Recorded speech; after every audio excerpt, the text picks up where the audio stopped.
जय भीम, नीला सलाम, इनकलाब जिंदाबाद। सम्मानित साथियों, आज लाइव आने का जो मैंने मैसेज दिया था सोशल मीडिया के माध्यम से 9 बजे का, और लाइव आने का जो मुख्य उद्देश्य है वो लखनऊ में जो डॉक्टर अंबेडकर महासभा को जो तोड़ने का उत्तर प्रदेश सरकार ने जो निर्णय लिया है उसको लेकर अपनी बात को मैं रखने के लिए आया हूं भीम आर्मी के माध्यम से। पहले सभी साथियों को मैं क्रांतिकारी जय भीम, सभी भीम सैनिकों को नीला सलाम, जय संविधान।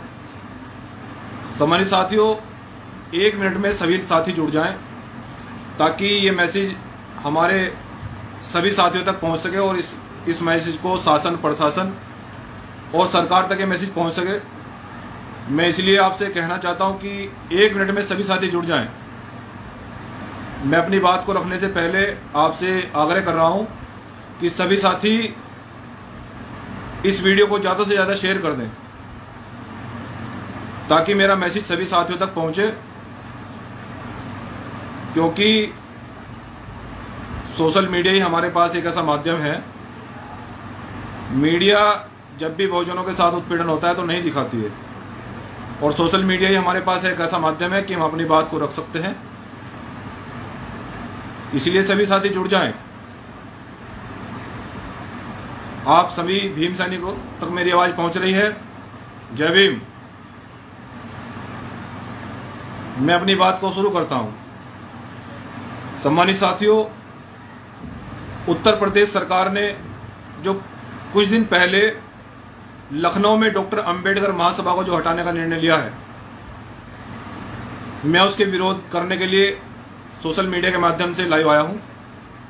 और मैं ये कहना चाहता हूं योगी सरकार से भी कि देखिए, डॉक्टर अंबेडकर संविधान निर्माता हैं जिनमें देश और दुनिया के लोग आस्था रखते हैं, अपना महापुरुष मानते हैं। यदि कहीं भी डॉक्टर अंबेडकर जी की प्रतिमा को खंडित किया जाएगा या उनके स्मारक को तोड़ा जाएगा तो अभी ये क्रांतिकारी लोग जिंदा हैं। सरकार को मैं सीधे सीधे चुनौती दे रहा हूं, और मैं बता देना चाहता हूं योगी सरकार से भी कि आपको जनता ने काम करने का अवसर दिया है, आपको जनता की सेवा करने के लिए जनता ने ही अवसर दिया है। आप संवैधानिक रूप से देश के संतों, महापुरुषों के बताए हुए रास्तों पर चलकर आप अपने काम को अंजाम दीजिए।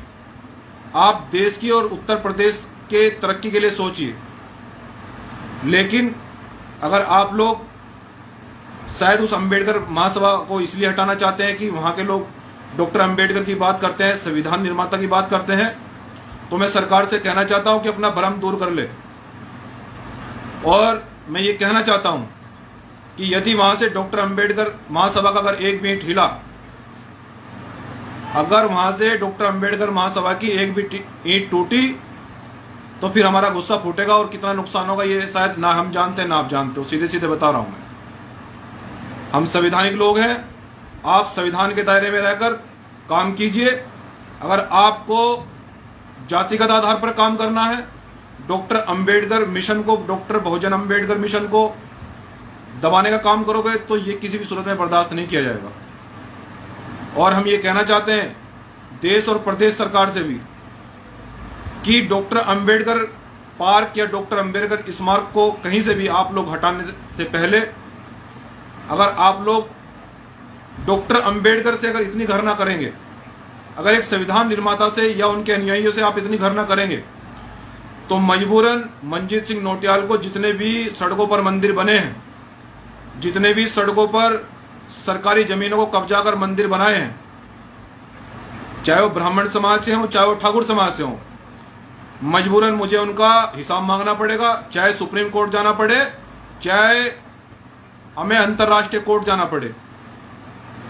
अगर डॉक्टर अंबेडकर स्मारक को कहीं पर भी पूरे देश के अंदर का हाथ लगाया जाएगा तो उससे पहले सड़कों पर बने हुए मंदिर, सड़कों पर बने हुए जो सरकारी कब्जे किया करके मंदिर बनाए गए हैं, सबसे पहले वो हटेंगे। ये ध्यान रखें। ये लाइव के माध्यम से शासन प्रशासन को चाहे चुनौती समझ ले और चाहे हमारा संवैधानिक रूप से ये संदेश समझ ले। इसलिए मैं कहना चाहता हूं कि जो लखनऊ के अंदर डॉक्टर अंबेडकर महासभा को जो हटाने का निर्णय लिया है, हम माननीय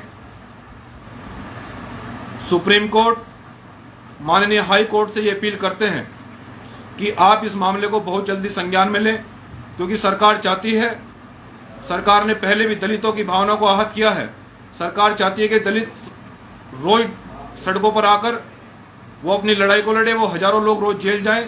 सरकार की जो मानसिकता है, सरकार की जो साजिश है, वो हमारे लोगों को लगातार जेल भेजने की रही है।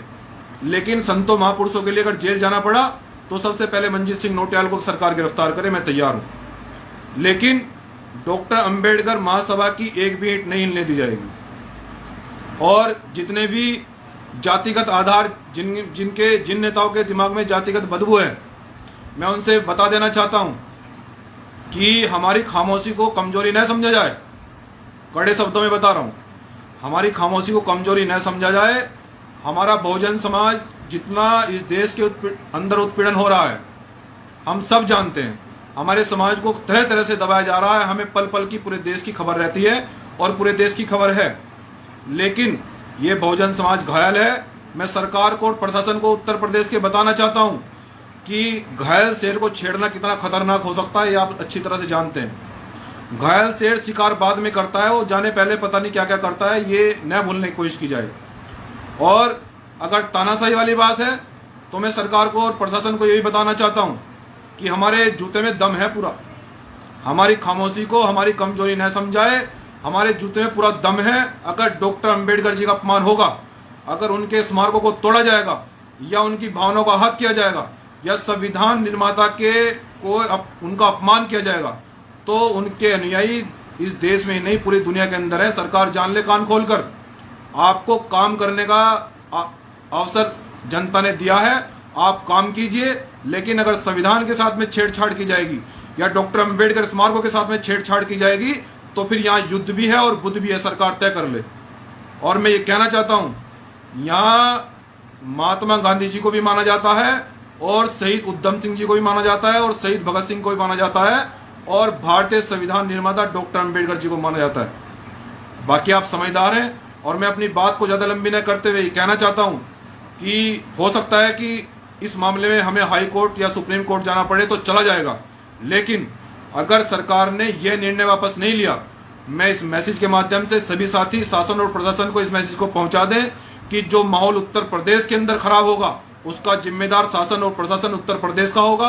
हम पहले ही बता रहे हैं, मैं एक भीम आर्मी का जिम्मेदार नागरिक होने के उद्देश्य से और बहुजन समाज का एक जिम्मेदार नागरिक होने के उद्देश्य से और देश का एक जिम्मेदार नागरिक होने के उद्देश्य से और भारतीय संविधान की शपथ लेकर शासन प्रशासन को मैं अवगत करा रहा हूं कि यदि डॉक्टर अंबेडकर महासभा को लखनऊ से हटाया गया तो जो माहौल खराब होगा उसका जिम्मेदार उत्तर प्रदेश सरकार, योगी सरकार और शासन प्रशासन होगा। और अपनी बात को ज्यादा लंबी न करते हुए मैं कहना चाहता हूं कि सरफरोशी की तमन्ना अब हमारे दिल में है, देखना है जोर कितना बाजुए कातिल में है, और वक्त आने पर तुझे बता देंगे आसमां, हम अभी से क्या बताएं क्या हमारे दिल में है। तो सम्मानित साथियों, ये मैसेज आप लोग सरकार और प्रशासन से जरूर पहुंचा दें। मैं फिर से लास्ट में कह रहा हूं कि अगर अंबेडकर महासभा को हटाया जाएगा, अगर वहां से अंबेडकर महासभा टूटेगी तो फिर हमारा गुस्सा फूटेगा। और योगी सरकार से हम एक बात और बता देना चाहते हैं कि ये बुलडोजर की धमकी हमारे लोगों को नहीं दी जाए। ये बुलडोजर हमारे लोगों ने बनाया है। हम बुलडोजर का बैक गेयर बहुत अच्छी तरह से लगाना जानते हैं। सरकार कान खोलकर सुन ले, उत्तर प्रदेश की खासकर जितना उत्पीड़न हमारे लोगों का किया जा रहा है, हमारी खामोशी को कमजोरी न समझा जाए। ये खुले खुले लफ्जों में बता रहा हूं मैं। संविधान को मानने वाले लोग हैं, आप लोगों को काम करने का अवसर दिया, आप काम कीजिए। आपको कुर्सी पर इसलिए बिठाया गया कि आप लोग जनता की सेवा करें, न कि जातिगत भावनाओं को भड़काकर आप देश को, प्रदेश को नुकसान नहीं पहुंचाएं। इसलिए आपको कुर्सी पर नहीं बिठाया गया। तो इसलिए आपको अवगत कराया जा रहा है कड़े शब्दों में, और कड़े शब्दों में निंदा की जा रही है। और शासन प्रशासन को माननीय सुप्रीम कोर्ट में जाना पड़ा तो हम जाएंगे, लेकिन डॉक्टर अंबेडकर महासभा को वहां से किसी भी सूरत में नहीं हटने दिया जाएगा, नहीं हटने दिया जाएगा। जय भीम, इंकलाब जिंदाबाद, जय उधम सिंह, जय भीम, जय भारत।